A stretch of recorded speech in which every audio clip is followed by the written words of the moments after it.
What's up, everyone? This is Demontre Black. Today we're gonna react to a death battle, Gru versus Megamind. Let's watch. Gru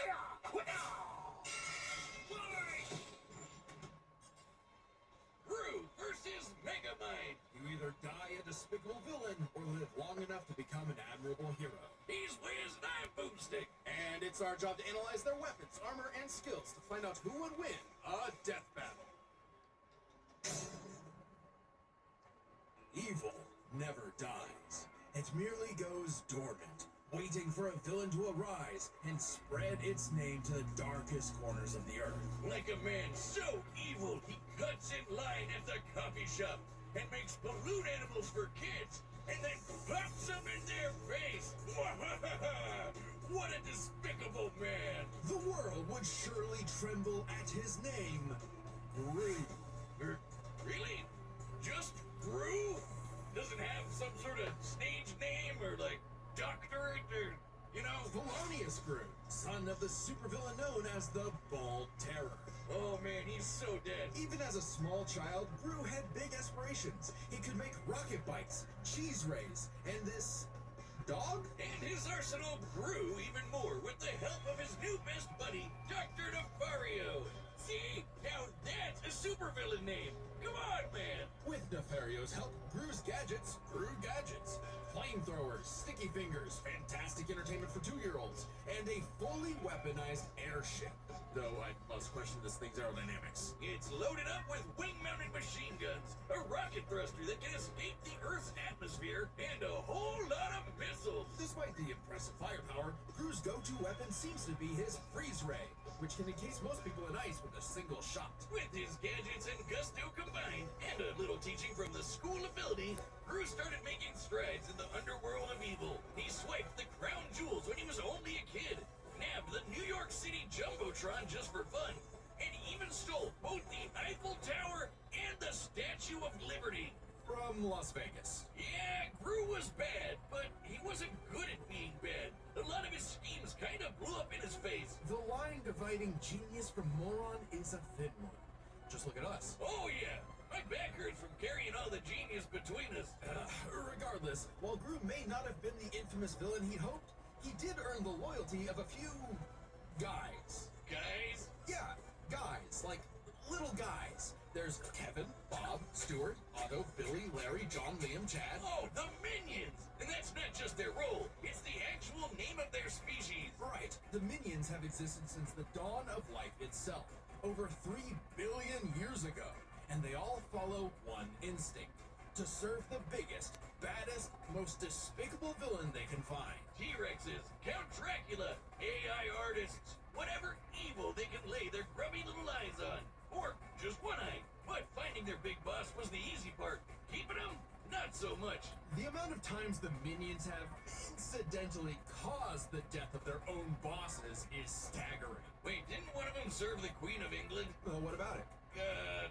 Nothing. The Minions witnessed Gru's villainy firsthand and decided that he would be the next big boss they follow. It worked out like PB&J, because like Gru, these guys do machines. The Minions invented the fly swatter centuries before humans did. They somehow crafted light bulbs and instruments while living in the Arctic. So, naturally, building Gru's absolutely massive evil lair proved a simple task. They're geniuses. They once pulled off a jailbreak by building a flying machine out of prison outfits, fans, computers, and toilets. Isle Cedars are in shambles right now, and they're seemingly invulnerable, having been smashed flat, set on fire, and exploded by missiles even inside their own mouths. But also, they're possibly immortal? Kevin here has been around since the dawn of their species, which means Kevin is 3 billion years old. And their numbers keep increasing. Over 10,000 minions clock into work every day. And yet, in a real work setting, they'd be fired in minutes. Oh yeah,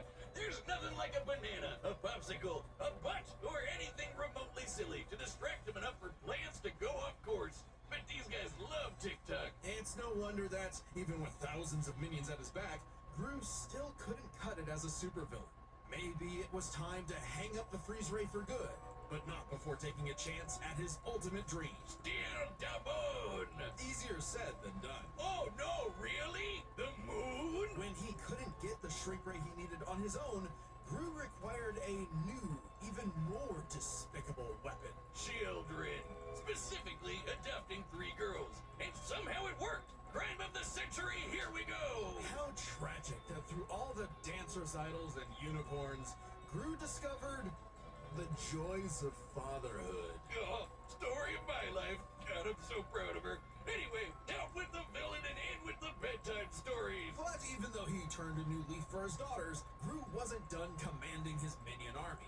Now he'd just do it as not a villain, by joining the Anti-Villain League. The ABL hooked him up with lipstick tasers and goop grenades, mini submarines and high-tech cars, and some great date nights with the future Mrs. Gru. Things are looking up, buddy. 5 minions even underwent experimental procedures to become more powerful than before. The Mega Minions. Tim stretches. Dave got super strength. Gus got super strength and flight. Sorry, Dave. Jerry became an indestructible brick monster who eats live bombs. He's my favorite. And Mel's new laser eye can blast through the planet and hit a satellite on the other side in less than a second. Calculating its speed across the Earth, that's 5% the speed of light. So, Bruce's true calling wasn't being a villain at all. He's an anti-villain. And he's good at it, too. This guy can dodge heat-seeking missiles and casually punch out a shark in one shot. All because he was in full dad mode. But the most incredible element here is easy to miss. For billions of years, the minions have had the biological drive to serve the greatest villain they can find. And yet, despite Gru's turn away from villainy, they chose to continue serving him. The minions' love for Gru is so strong, it overwrote their primordial genetic code. They still see greatness in him, even now. After all, Felonious Gru will go to the moon and back to keep his family safe. Wait, Kevin, don't touch that button! Okay, Megamind should be up next, but there is a chance that it got totally nuked by DreamWorks since they hit our preview last week. Don't worry, we have a plan. You can watch the complete Gru vs. Megamind episode on deathmetal.gg. That's our website, it's linked below. It has every episode of Death Battle uncut, unfiltered, uncensored. Even the weird ones. It's kind of like our own private Patreon, with memberships that support the show directly. And for this week, you can get a membership for a month for free by using the code PRESENTATION. All caps, that's important. Being a member gets all sorts of extra goodies and behind-the-scenes stuff, but the important thing is, you'll be able to watch the unaltered Gru vs. Megamind episode for free. So head to deathbattle.gg right now and use code PRESENTATION for a free month of membership. All caps, remember. What happens when the villain wins? On a grim, dark day, the citizens of Metro City learned the horrifying answer to that question. When their hero, their Metro Man, was lost forever. Bested by the fearsome supervillain destined for greatness, Megamind. Cause if your rival's name is gonna be that on the nose, you better match that energy. Their feud goes way back to when they escaped their dying planet Superman style and immediately got in each other's way. While Metro Baby landed in a nice and cozy home, he caused the weird blue kid to crash land in prison and literally grow up behind bars. What kind of city government would make the kid stay in jail? It wasn't as bad as you'd think. He was a perfect fit for the Metrocity prison for the criminally gifted. Metro City. But while everyone outside bars loved that new kid who could fly, they weren't too keen on the boy with the big blue head and his constant string of destructive accidents. So if he was going to be the bad guy no matter what, why not embrace it and become a true supervillain? Huh, sounds kinda like you. Megamind is a genius inventor, creating weapons to stage prison breaks before he can even talk. It does sound like me. With a bit of tutoring from Machiavellian in the ways of wrongdoing, he got to work on his crime-starting career, facing off with his destined rival over and over again. And Megamind's got everything he needs. An invisible car for getaways, assuming he can find the thing. A hoverbike for flying and shooting at the same time, if he can multitask. Lasers, bombs, bubble guns, baseball bats, jet boots, and more galore. But his go-to is the D-gun, a laser pistol with various possible effects, such as destroying, decelerating, demoralizing, de-locking, de-gravity thing. I wouldn't expect a guy calling himself Megamind to have the best name ideas, Wiz. He probably based the entire thing around his favorite setting, dehydration, which turns people and objects into tiny cubes for easy storage, though they can be returned to normal with a drop of water. He did keep the whole mind thing running with his horde of henchmen, the Brainbots. These mini-mech attacks follow Megamind's every command, even pulling off the most incredible drone show you've ever seen in your life. Which, according to the director's commentary, is made up of over 100,000 brain bots. Though, ironically, I wouldn't call his brain bots, smart. That designation goes to Megamind's proper minion. Minion! Minion serves many roles for Megamind. Sidekick, guy in the chair, awkward sibling relationship despite technically being his pet. The best fish friend you could have in your plans to kidnap news reporter Roxanne Ritchie to piss off Metro Man for the 19th time this week. Or for the final time. Children, shield your eyes! He did it! Thanks to his most powerful invention of all, an orbital death ray that could shatter mountains, Metro City's hero had fallen. It was Megamind's time to rule. And he had no idea what to do next. With Metro Man dead, what was even the point? Clearly, he needed a new superhero to fight. And apparently, he could just make that happen. With his diffuser gun, he injected this loser with Metro Man's DNA, turning him into Metro Man 2.0, Titan. Megamind even trained him himself, using his disguise generator and expert acting skills. What a performer! But for all his smarts, Megamind is a terrible judge of character. When Titan turned tyrant, Metrocity needed yet another superhero to save it. Metro City. Thanks to some encouragement from an old friend, rival, who wasn't actually dead at all and just let all of this happen despite having godlike superpowers. Thanks to some encouragement from a very experienced friend, Megamind stepped up to the plate. Hey, he had the moxie for it. Megamind's tanked explosions and dodged electric blasts. Titan was strong enough to toss around a skyscraper, and Megamind put up a solid fight with his mech armor. A suit specifically designed to mimic the pilot's movements, whether it be lamppost sword fighting, busting a move, or being surprisingly stealthy. And with quick thinking and some hench help, Megamind taught Titan a lesson he knew all too well. The bad guy always loses. So the city decided to just forgive Megamind of all his years of terror and destruction and call him their superhero. I guess they didn't really have any better options. Hey, Megamind took his new role as the city's hero seriously. He even built a suit that mimicked Metro Man's strength, flight, and X-ray vision. Now, the D-gun is used to make runaway bad guys lose their balance and get caught. His portal bazooka is excellent for saving people from out-of-control cars. And while the Death Ray might not have been a hero killer, it's certainly great at blowing up giant evil robots. And Minion was all for it. Actually, once they went nice, Minion had to legally change his name to Old Chum because of some other Minion-related thing. What? You mean the yellow guys? No, I mean they got a cease and desist from Mr. Minion's Meatsicles. Sounds delicious. I'm still gonna call him Minion. You can't break up this duo. Even as Megamind uses his tools for good, destruction still tends to be inevitable. To the point that, as the new mayor of Metro City and his new partner, Roxanne instituted a policy that anyone inconvenienced by a Megamind battle would receive a free cup of coffee. That sounds horrifically ripe for corruption. But that's why there's so many Starbuckses everywhere. At least the brain bots are covering all the cleanup. It's a messy job being a superhero, but Megamind's finally found his purpose. Even saving the city from the Doom Syndicate, which is like 6 of him. Though not without some self-induced difficulty. You have an instant wind gun on your hip. Use it! Hey, with girlfriend, sidekick, and adoring fans to keep him going, it doesn't matter what sort of danger comes to town. Megamind will always rise up as the defender of Metrocity! It's Metro City! Wiz, what happened to you? You look funny and squishy. I'm over here, Boomstick. That's the new Death Metal plushie from YouTube's, and it's available to order right. Oh, like the one they made of me a year ago. You got jealous, didn't you? What? No, mine's way cuter. Look at it, and you can get one by clicking the link. They forgot to color one of your arms. Boomstick, I have a metal arm. I always have. Oh, and if you order it, there's a chance you might get a special version with a gold arm. That's actually kind of awesome. You definitely want one. Oh, fine. Yeah, I do, okay? Shut up about it. This is your last chance. Click the link below to order your own Wiz. This ends in just a few days, and the plush will never be available again, so don't miss out. All right, the combatants are set, and we've run the data through all possibilities. It's time for a death battle!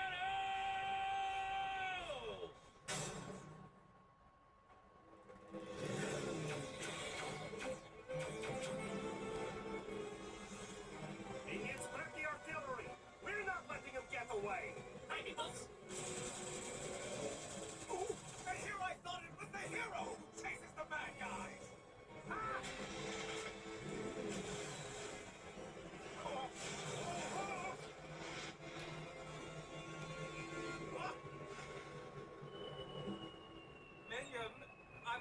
need a new pair of pants.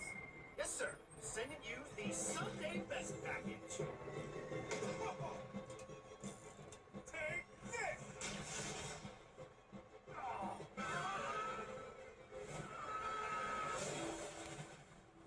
Ha!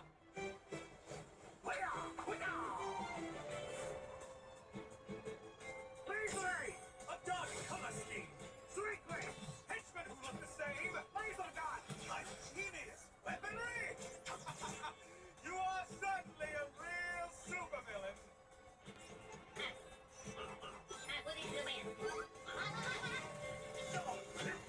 You're just missing one thing!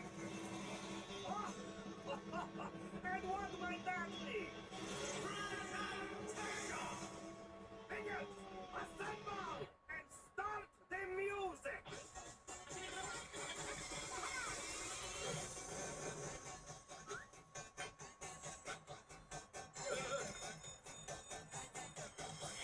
Oh, check that mark in the hoarding. No, hey, we just fixed that. Come on, sir, smash him. Oh, hey, that's kind of cute.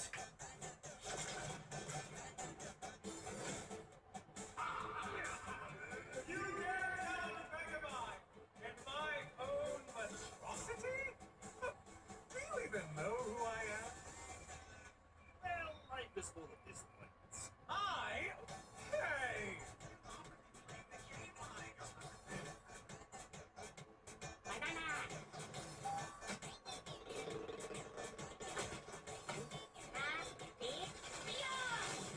Now, as you like to say, Lucian You're going to steal my lines, at least do it properly.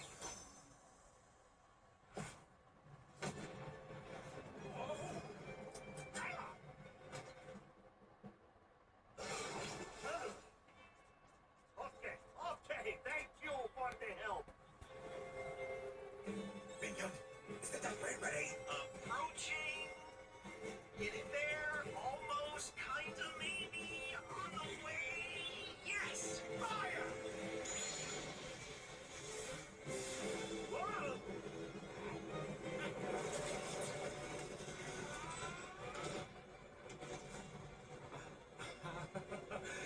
Roxanne's gonna kill me.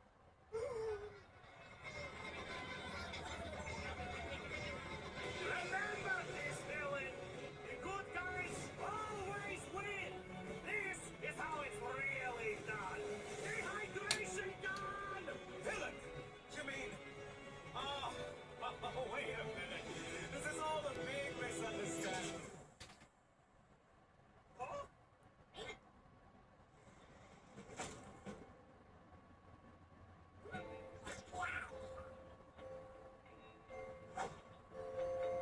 Oh, we're just going to kill me for this.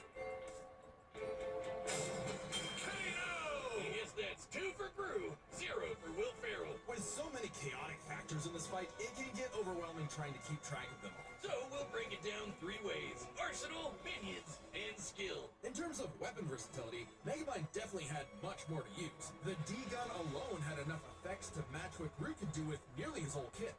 Throw in disguise generators, invisible cars, portal bazookas, and it's a lot for Gru to handle. Just one problem. Megamind might have had variety, but Gru's weaponry was far stronger in scope. Sure, Megamind's death ray could blow up a mountain, but Gru's shrink ray could take out the moon.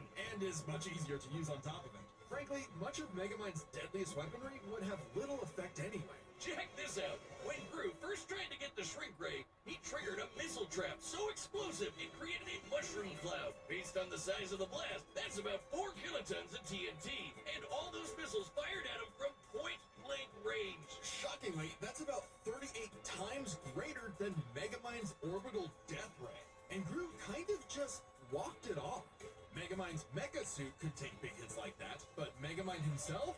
No. So Megamind would have a hard time blowing him up, but he could still dehydrate him, disintegrate him, freeze him, or even just turn off his gravity and send him flying into space, right? Sure, though Gru does have some similar weaponry. As far as Arsenal is concerned, Gru could take out Megamind through sheer firepower, but Megamind could potentially counter with the D-Gun's effects. It's a whoever shoots first wins situation. Their arsenals match up fairly evenly.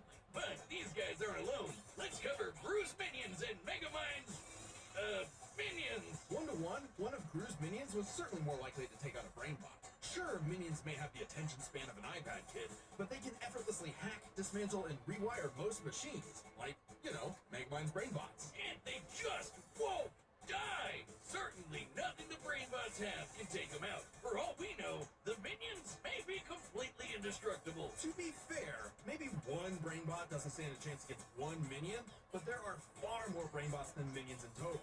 10 times more. And the brainbots are a much more organized and focused unit. Compared to the vanilla minions, maybe. But the mega minions are strong enough to rip and chunk through metal like wet paper. Aunt Mel's got a history of destroying satellites with a laser beam strong enough to cut through the Earth. So it's bye-bye Death Ray. But we can't ignore the most competent minion of them all.